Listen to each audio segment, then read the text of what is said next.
यार ऐसा सबके साथ होता है। मौज कर रहे होते हैं, अचानक नाक में गुदगुदी होने लगती है, सीना टाइट हो जाता है और फिर आछी। ये है हमारी ताकतवर छींक। ये चेहरे के अंदर से एक छोटा सा धमाका है। लेकिन ये क्यों होती है? हम छींकते क्यों हैं? छींकना आपके शरीर का ये कहने का तरीका है कि अरे मेरी नाक में कुछ है और मुझे ये पसंद नहीं। ये एक सुपर पावर की तरह है जो उन अनचाहे मेहमानों को बाहर निकाल देती है। कूल है ना? आपकी नाक के अंदर बहुत छोटे छोटे बाल होते हैं जिन्हें सिलिया कहते हैं। घबराओ मत, इन्हें बाल नहीं कटवाने पड़ते। ये सिलिया आपके शरीर की रक्षा करने वाले छोटे रक्षक होते हैं। ये उन सभी चीजों को बाहर रखने के लिए कड़ी मेहनत करते हैं जो आपकी नाक में नहीं होनी चाहिए, जैसे धूल, मिट्टी और छोटे छोटे कीड़े मकोड़े। ये छोटे बाल हमेशा मुसीबत की तलाश में रहते हैं। जब कोई चीज अंदर घुसने की कोशिश करती है तो सिलिया उसे हवा में झंडे की तरह लहरा देते हैं। लेकिन कभी कभी वो घुसपैठिए बहुत ताकतवर होते हैं और तभी छींक काम आती है। छींक को अपनी नाक से निकलने वाली एक एक्सप्रेस ट्रेन की तरह समझो। जैसे एक तेज रफ्तार ट्रेन अपने रास्ते में आने वाली हर चीज को पीछे छोड़ देती है, वैसे ही छींक भी आपके शरीर से अवांछित तत्वों को बाहर निकालने का एक तरीका है। यह एक प्राकृतिक रिफ्लेक्स है जो आपके शरीर को साफ और सुरक्षित रखने में मदद करता है। जब धूल या पराग जैसे परेशान करने वाले तत्व आपके नाक के बालों से आगे निकल जाते हैं तो वे आपकी नाक की परत में जलन पैदा करते हैं। यह जलन एक संकेत है कि कुछ ऐसा है जो आपके शरीर में नहीं होना चाहिए।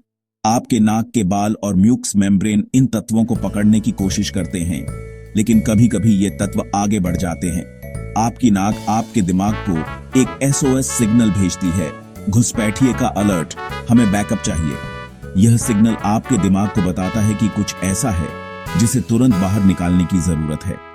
यह एक बहुत ही तेज और प्रभावी प्रक्रिया है जो आपके शरीर को सुरक्षित रखने के लिए डिजाइन की गई है।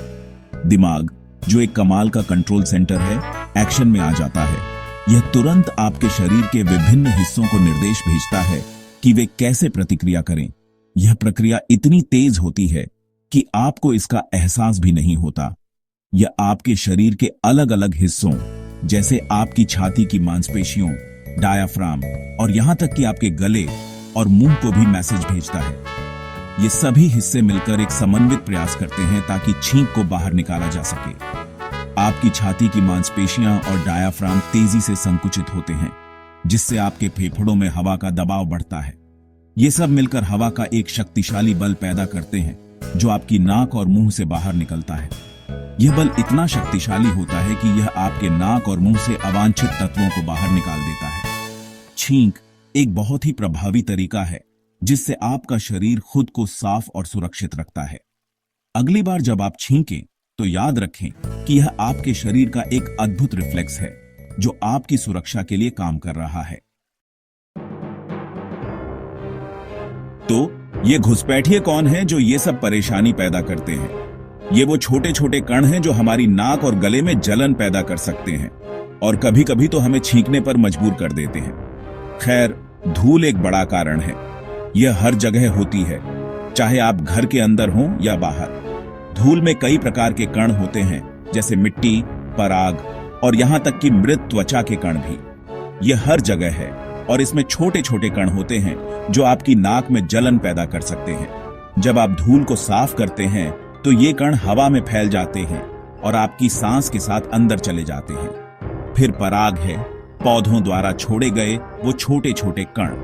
पराग वसंत और गर्मियों के मौसम में अधिक होता है, जब पौधे फूलते हैं और पराग हवा में फैलता है।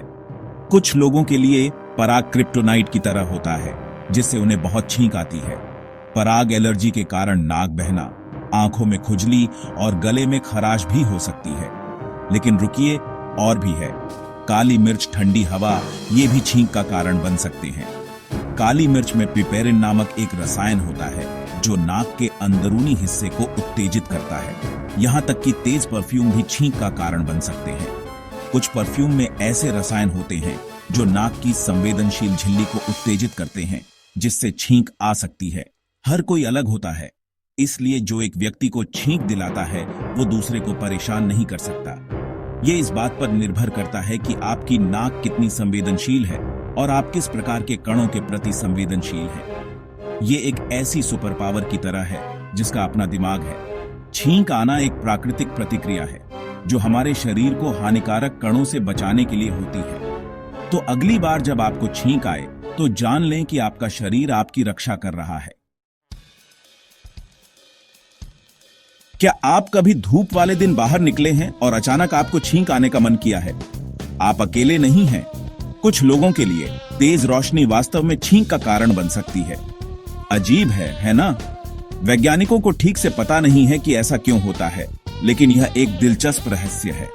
लेकिन उन्हें लगता है कि ऐसा इसलिए हो सकता है क्योंकि आपकी नाक की नसें आपकी आंखों को नियंत्रित करने वाली नसों के करीब होती हैं। जब आपकी आंखें तेज रोशनी देखती हैं तो वो सिग्नल गलती से छींकने वाले रिफ्लेक्स को भी ट्रिगर कर सकते हैं। ये एक प्रकार का अनजाना रिफ्लेक्स है जिसे फोटिक स्नीज रिफ्लेक्स कहा जाता है। ये रिफ्लेक्स लगभग 18 to 35% लोगों में पाया जाता है। यह आनुवंशिक भी हो सकता है, यानी अगर आपके माता पिता को यह होता है तो आपको भी हो सकता है। यह ऐसा है जैसे आपका शरीर कह रहा हो, वाह बहुत ज्यादा रोशनी, रास्ता साफ करने का समय आ गया है। कुछ लोग इसे एक असुविधा मान सकते हैं, लेकिन यह वास्तव में हानि रहित है। तो अगली बार जब आप धूप में बाहर निकलें और छींक आए तो जान लें कि यह एक सामान्य और प्राकृतिक प्रतिक्रिया है। आप इसे रोकने के लिए धूप का चश्मा पहन सकते हैं या अपनी आंखों को ढक सकते हैं। लेकिन सबसे महत्वपूर्ण बात यह है कि आप धूप का आनंद लें और अपने शरीर की इस अनोखी प्रतिक्रिया को समझें। भाग 6, छिपे हुए छींक ट्रिगर। ये एक मजेदार बात है। क्या आप जानते हैं कि कुछ लोगों को अपनी भौहें नोचने पर छींक आती है? यह अजीब लगता है, लेकिन यह सच है। तेज रोशनी की तरह यह सब आपके चेहरे की उन नसों पर निर्भर करता है। आपकी भौहों में दर्द महसूस करने वाली नसें भी छींक को ट्रिगर करने वाली नसों से जुड़ी होती है। इसलिए जब आप भौहों का एक बाल नोचते हैं तो नस आपके दिमाग को एक संदेश भेजती है जो गलती से छींक सेंटर तक पहुंच सकता है। यह बिगड़े हुए टेलीफोन गेम जैसा है। भाग 7, दुनिया भर में छींक।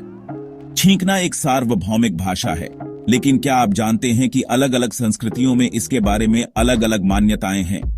कुछ संस्कृतियों में सार्वजनिक रूप से छींकना असभ्य माना जाता है, जबकि अन्य में यह बिल्कुल सामान्य है। कुछ लोग छींकने पर गॉड ब्लेस यू या ब्लेस यू भी कहते हैं। यह कहने का एक अच्छा तरीका है। उम्मीद है आप जल्दी ठीक हो जाओगे। भाग 8, रोको या नहीं। हम सब उस स्थिति में रहे हैं जब आपको लगता है कि छींक आने वाली है, लेकिन आप किसी शांत जगह पर हैं और आप किसी को परेशान नहीं करना चाहते, तो आप इसे रोकने की कोशिश करते हैं। लेकिन बात यह है, छींक रोकना आपके लिए हानिकारक हो सकता है। हवा के उस शक्तिशाली बल को कहीं तो जाना है, और अगर यह आपकी नाक और मुंह से बाहर नहीं निकल पाती है तो यह आपके कानों, साइनस और यहां तक कि आपकी रक्त वाहिकाओं पर दबाव डाल सकती है। भाग 9, छींकना, स्वस्थ शरीर की निशानी। छींकना कभी कभी थोड़ा अजीब हो सकता है, लेकिन यह वास्तव में एक अच्छी बात है। इसका मतलब है कि आपका शरीर ठीक से काम कर रहा है और आपको हानिकारक चीजों से बचा रहा है। तो अगली बार जब आपको छींक आने का मन करे तो खुद को मत रोको, इसे आने दो और याद रखें कि आपका शरीर एक बहुत ही अद्भुत मशीन है। छींकते रहो और स्वस्थ रहो दोस्तों।